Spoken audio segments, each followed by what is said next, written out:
우리에게 주시는 하나님의 말씀 욥기 7장 1절로 10절입니다. 욥기 7장 1절로 10절까지 한 절씩 교독합니다. 이 땅에 사는 인생에게 힘든 노동이 있지 아니하겠느냐? 그의 날이 품꾼의 날과 같이 아니하겠느냐?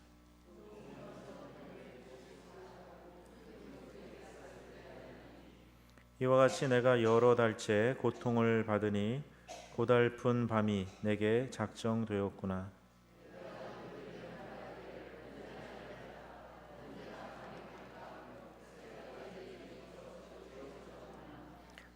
내 살에는 구더기와 흙덩이가 의복처럼 입혀졌고 내 피부는 굳어졌다가 터지는구나.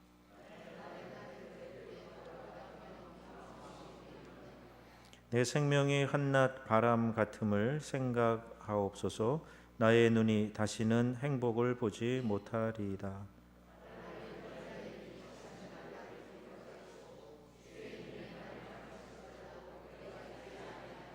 구름이 사라져 없어짐 같이 수월로 내려가는 자는 다시 올라오지 못할 것이오니 그는 다시 자기 집으로 돌아가지 못하겠고 자기 처소도 다시 그를 알지 못하리이다.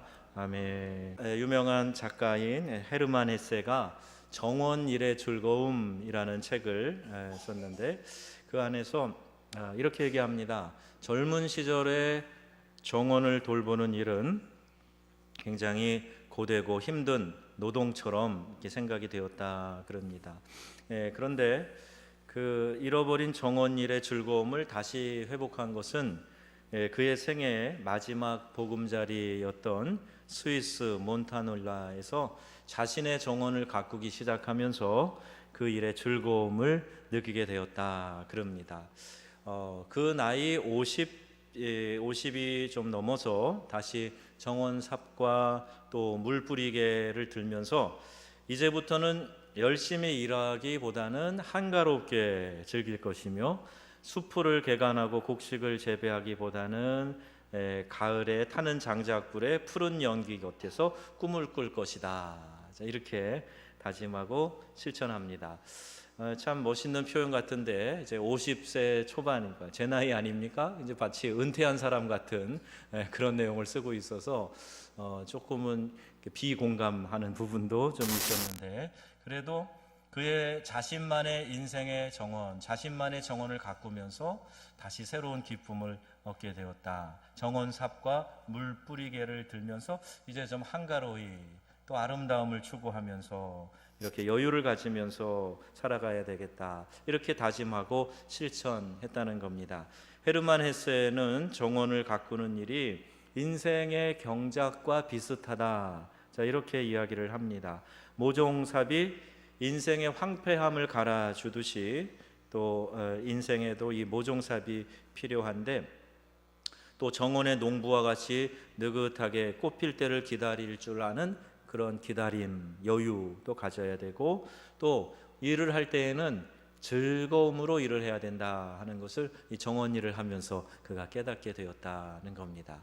자, 우리도 이 거친 인생을 살아가면서 이 황폐한 땅을 기경해야 될 때가 있을 겁니다. 그리고 또 때로는 씨를 뿌려놓고 기다려야 될 때가 있을 거예요. 또 많은 수고들을 생각하면서 이게 너무 힘들다, 인생이 참 고달프다 하는 것보다는 그래도 그 인생에서 여정마다 하나님이 나에게 주시는 즐거움을 찾아가면서 살아가는 것, 인생의 정원을 가꾸는 것, 오늘 좋은 비유라고 생각이 되었습니다. 누구든지 이 욥기를 읽으면서 인생의 많은 교훈을 발견하게 됩니다. 욥이 의인으로서, 동방의 의인으로서 하나님의 축복 가운데 큰 부를 소유하고 또 하나님께도 인정받는 그런 사람이었는데 사단이 그를 시험하자 일순간에 다 날아가 버리고 그리고 육신도 병이 들어 고통 가운데 있습니다. 오늘 읽은 본문에도 그러한 이 피부병을 앓으며 고통하는 욥의 모습이 나오지 않습니까?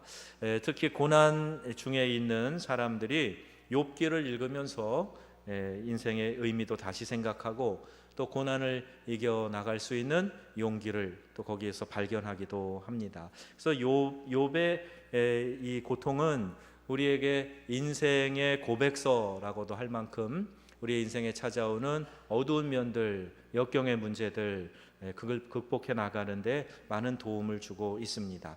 자, 인생이 무엇인가에 대해서 고난을 통과하고 있는 욥이 하는 이야기를 오늘 몇 가지로 생각해 보려고 합니다. 성경이 가르쳐주는 진리가 몇 개 있는데, 첫째는 인생은 전쟁과 같다, 이렇게 읽고 있습니다. 욥이 세상에 있는 인생에게 전쟁이 있지 아니하냐라고 이렇게 고백하고 있습니다. 정말 어떤 사람에게는 인생이 전쟁처럼 그렇게 여겨질 겁니다. 특히 수많은 경쟁 관계에서 살아가는 사람들에게 날마다 출근하여 일하는 일, 그 직장에서 겪는 여러 가지 일들, 이건 경쟁하는 것이 마치 전쟁과 같다는 생각이 들어요. 저희가 지방에 와서 참 한적함을 느끼면서 감사할 때가 종종 있습니다. 서울에 아침에 출근하고 저녁에 퇴근하는 그 인파 가운데 한번 휩쓸려 보면, 야, 이게 정말 사람이 살 곳인가 싶을 만큼 그 많은 사람들이 쏟아져 나오고 부딪히고 또 그런 많은 스트레스 가운데 살아가는 직장인들이 큰 도시일수록 참 많이 있습니다. 우리 큰딸이 이제 그 적십자사에서 일을 하는데 나름대로 좀 내놔라 하는 사람들, 똑똑한 사람들 많이 모아놓은 회사 같아요. 그런데 그런 국공기업 같은 데에서도 역시 그 안에 있는 여러 가지 일들, 다 이루 말할 수 없을 만큼 힘들고 헤쳐나가기 어려운 일들이 또 많이 존재하고 있습니다. 어디나 우리가 보기에는 참 이상적이고 완전해 보이는 그런 공동체 안에서도 그 내부에 있는 사람들이 겪게 되는 어려운 문제들이 있어요. 치열한 경제관계 속에서 암투와 같은 것들이 일어나고 이런 일들이 어디나 있을 수 있습니다. 그래서 인생이 전쟁과 같다라는 이 욥의 표현이 많이 공감이 됩니다. 내가 하는 일만 힘들겠지, 그렇지 않습니다. 우리 자영업자들은 아유, 회사원이 부럽다, 꼬박꼬박 월급 받고 얼마나 좋겠는가 생각하지만 또 회사에 다니는 사람들은 나는 좀 자유롭게 일하고 싶다, 내가 좀 이렇게 생각하는 대로 그 일을 개인 사업을 해보고 싶다, 이런 마음이 또 분명히 들 겁니다. 그 조직에 따라서 겪게 되는 어려운 일들 많이 있어요. 그래서 이렇게 전쟁터를 방불케 하는 우리의 인생에서 그러면 우리는 어떤 자세를 가져야 되는가? 에베소서 6장 11절 말씀처럼 하나님의 전신갑주를 입으라 하는 겁니다. 왜냐하면 우리의 이 씨름이 혈과 육을 상대로 하는 것이 아니기 때문에 정사와 권세와 어둠의 세력들과 세상 주관자들과 악한 영들과 우리가 또 대항하면서 살아가야 되기 때문에, 그래서 우리는 성령의 전신갑주를 입고 이 땅에 살아가면 그 어떤 우리를 향한 공격에서도 든든히 지켜나가고 믿음으로 승리하게 될 줄로 믿습니다. 그래서 어려움을 바라보면서 한탄하지 말고 내가 하나님의 은혜 가운데 잘 무장될 수 있도록 그 일에 최선을 다하는 것이 중요한 거예요.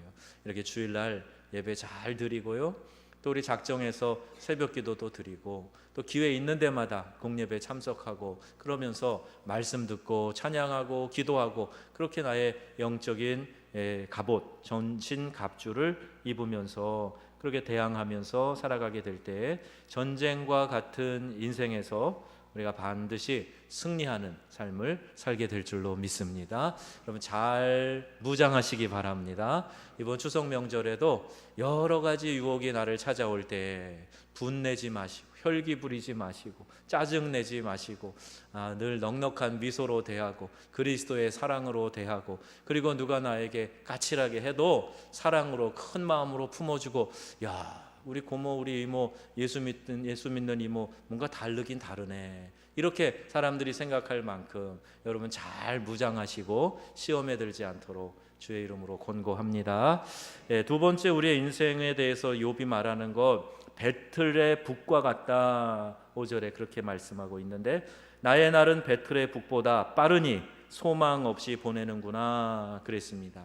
여기 배틀의 북, 배를 짜는 배틀에 딸린 부속품이죠. 그래서 오고 가면서 빠르게 이제 그 배틀에서 옷감을 짜내는 도구입니다.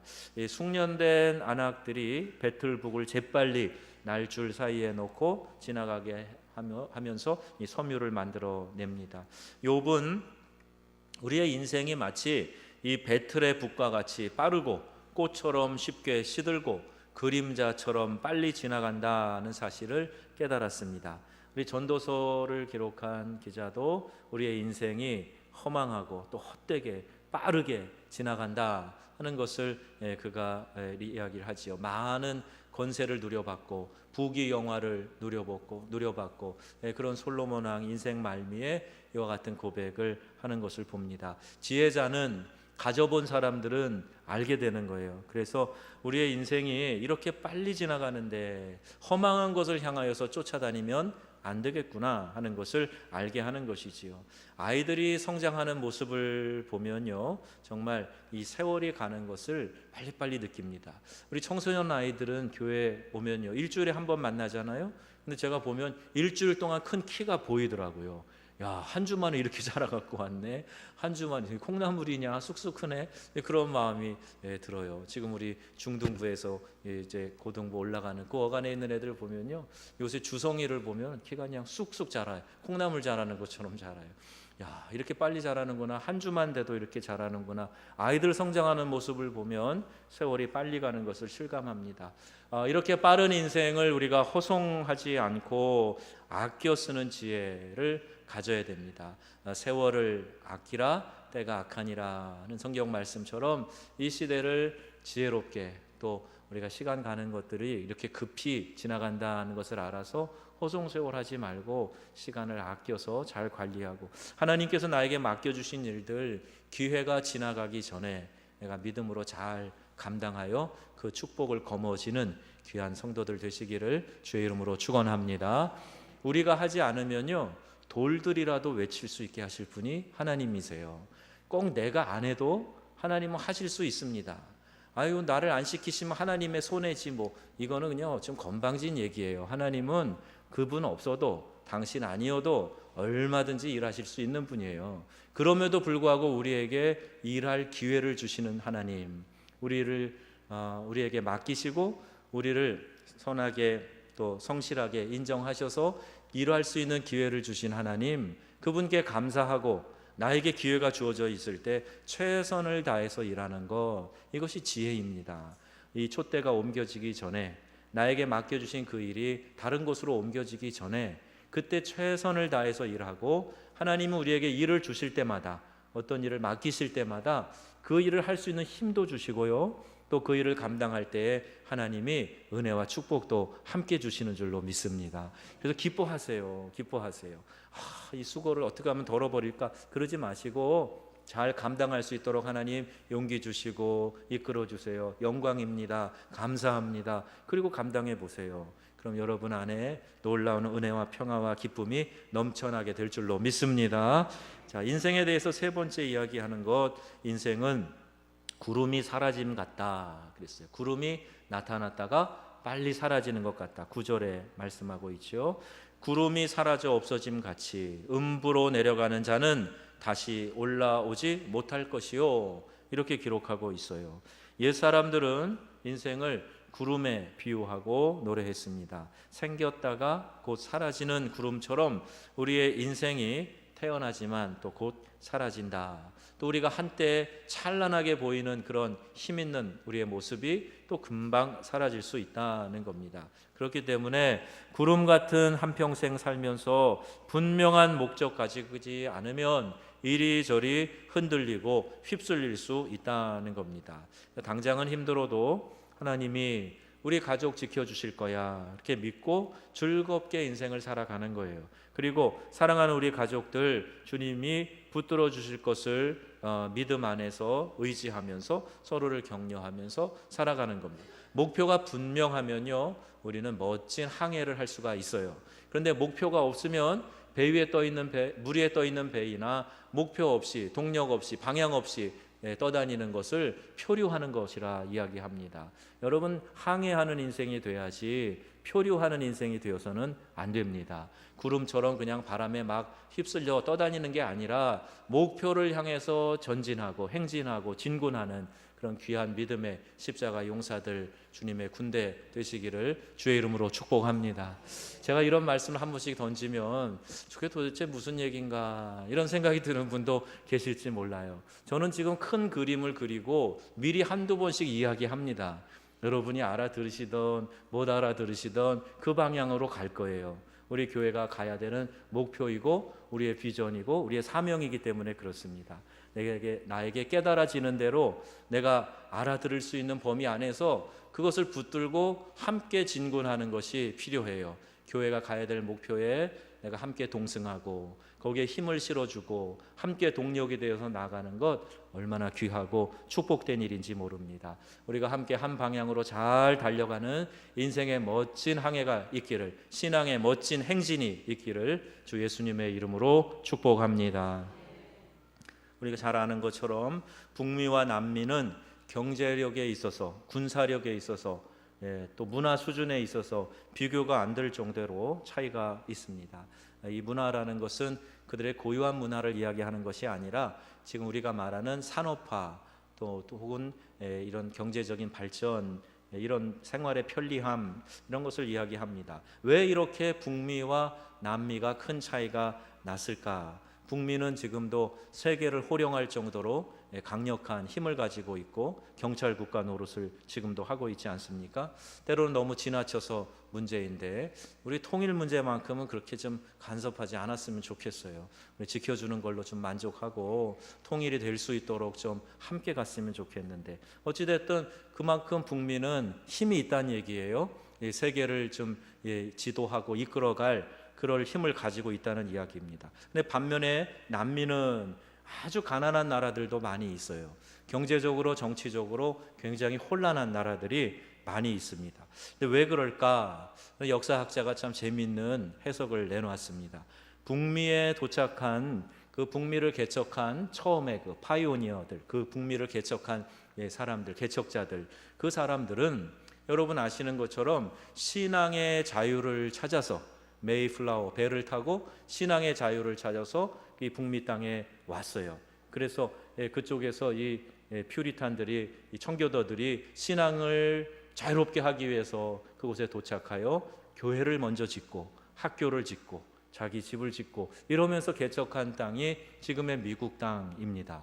그런데 남미로 간 사람들, 남미에 찾아온 스페인과 포르투갈의 선조들은 하나님을 찾아서 온 것이 아니라 금을 찾아서 왔다, 그렇게 표현을 했습니다. 그러니까 영어에 보면 하나님은 God, G-O-D입니다. 그리고 금은 골드예요. 하나 더 추가되어 있어요. G-O-D에 L자가 하나 더 들어 있습니다. 하나님을 찾아간 선조들은 그 땅을 강력한 나라로 그렇게 짧은 시간 안에 키워냈는데 금을 찾아서 온 선조들은 지금도 여전히 어수선하게 그 나라들을 만들었다. 이런 해석입니다. 북미를 찾아온 선조들이 하나님을 찾았더니 금도 얻었는데 남미 선조들은 금을 찾았더니 하나님도 잃고 금도 잃었다. 미국 사람이 해석한 역사 해석 같기도 한데 이제 그렇게 표현하고 있어요. 한 부분 공감이 되는 면이 있습니다. 왜냐하면 우리의 인생을 보면 우리가 물질 쫓아 사는 사람들을 볼 때 신앙도 잃어버리고 건강도 잃어버리고 인생을 참 기쁨도 잃어버리고 어렵게 사는 모습을 많이 보기 때문에 그렇습니다. 아침에도 말씀드렸지만 지금도 이 세계를 지배하고 있는 최강의 종교가 맘모니즘, 이 물질을 섬기는 그런 종교예요. 그러니 그것을 쫓아가면 결국 우상 숭배의 참혹한 결과만이 기다리고 있을 뿐입니다. 여러분, 물질을 쫓아다니지 마시고 여러분이 하는 그 삶, 여러분의 인생, 여러분의 사명에 물질이 쫓아올 수 있게 되기를 축복합니다. 그래서 하나님의 뜻에 붙들림 받고 쓰임 받으면 내가 물질 쫓아다니지 않아도 필요한 것들은 하나님이 다 공급하신다 하는 겁니다. 제가 전에 원희석 씨가 쓴 행복은 쓰레기통에도 있다. 이런 까뮈의 철학을 이제 재미있게 또 읽기 쉽게 표현한 그 책의 내용이 자주 생각이 납니다. 어떤 내용이냐 하면요, 좀 들은 분도 계실지 모르겠어요. 우리 강아지가 마당에서 자기 꼬리를 물려고 뱅뱅뱅뱅 도는 거예요. 그래서 어미개가 쳐다보고 너 뭐하니? 그랬더니 엄마, 나는요 이 우주의 진리를 연구하다가 깨달은 바가 있는데 우리 개에게는 행복이 꼬리에 있다는 것을 발견했어요. 그래서 이 꼬리를 잡으려고 지금 이렇게 열심히 동을고 있습니다. 그랬어요. 그랬더니 어미개가 하는 얘기가 야, 나도 소시적에 그걸 깊이 생각하다가 우리 개에게는 행복이 꼬리에 있다는 것을 깨달았어. 그런데 엄마는 나도 그렇게 해봤지만 그게 잘 되지 않더라. 그래서 엄마는 이 꼬리를 잡으려고 뱅뱅 도는 대신에 내가 해야 될 일, 나에게 맡겨진 일 열심히 했더니 꼬리는 항상 나를 따라오더라. 이렇게 강아지에게 가르쳐 줬다는 겁니다. 여러분, 꼬리를 잡으려고 뱅뱅 도는 수고로운 인생을 사시겠습니까? 아니면 하나님이 여러분에게 맡겨주신 사명을 잘 감당하여서 하나님이 여러분에게 필요한 것들을 공급해 주시고 축복해 주시는 그런 인생을 사시겠습니까? 하나님을 찾아가는 인생은 그와 같은 인생이고, 금을 찾아가는 인생은 자기 꼬리를 잡으려고 뱅뱅 도는 인생이 되고 말 것입니다. 우리 명성의 가족들 가운데 저는 사업을 크게 하는 사람도 나왔으면 좋겠어요. 각 분야에서 아주 소문난 인재들이 나왔으면 좋겠습니다. 훌륭한 의료인도 나오고 과학자도 나오고 정치인도 나오고 경제인도 나오고 그랬으면 좋겠어요. 그러려면 여러분, 인생에 분명한 목적 선언이 있어야 됩니다. 나는 이 일을 위해서 삽니다 라고 하는 분명한 여러분의 인생의 목표가 있어야 돼요. 저희 교회는 여러분에게 그러한 것들을 분명히 나누어 주고 비전 제시를 할 수 있는 그런 교회라고 저는 믿어요. 아멘이 저절로 안 나오셨어요. 저는 그러한 교회라고 믿습니다. 적어도 저는 그렇게 살 거니까 여러분이 저를 잘 따라오시면 또 옆에서 보고 또 지시하는 방향으로 가고, 그러다 보면 내 인생의 분명한 목적 선언이 여러분에게 있을 것이고, 그 목적을 향해 열심히 살아가시게 될 때 하나님이 여러분에게 물건도 또 영적인 부분도 또 주변에 돕는 사람들도 반드시 세워주실 줄로 믿습니다. 우리 자녀들 그렇게 축복하시고 내 인생의 사명을 찾아라. 그리고 그 아이들에게 기도해 주시고 또 분명한 그 목적 가운데 살 수 있도록 인생의 데스티니, 그 삶의 분명한 목표점을 가지고 완전히 내 삶을 거기에다 다 쏟아 부어도 아깝지 않은 인생의 분명한 비전을 갖고 살아가는 믿음의 귀한 백성들 되시기를 주의 이름으로 축복합니다. 이 추석 명절을 앞두고 우리의 인생을 한번 생각해 보는 거예요. 나는 하나님을 찾고 있는가? 그리고 내 인생은 필요한 그 모종삽과 같은 말씀과 기도가 있는가? 그래서 거친 땅을 개간할 수 있는 그런 장비를 가지고 있는가? 그런 말씀과 기도를 가지고 있는가? 하나님의 때를 기다릴 줄 아는가? 또 욥이 말한 것처럼 인생이 전쟁과 같고 배틀북과 같고 구름 같은 인생이지만 즐겁게 그 인생을 내가 찾아가며 살아가고 있는가? 그와 같은 질문을 하시면서 이번 연휴 기간에 여러분 안에 깊은 묵상이 있어지기를 바랍니다. 그리고 하나님과 함께 교제하고 기도하고 또 그 주님 안에서 쉼을 얻으셔서 다음 주일날 만날 때는 피곤해 지쳐서 까칠한 얼굴로 나타나지 마시고 보름달같이 환한 얼굴로, 은혜에 충만한 얼굴로 나타나셔서 저와 여러분 그리고 하나님께 큰 기쁨이 되는 귀한 공동체가 되기를 주 예수님의 이름으로 축원합니다. 축원합니다.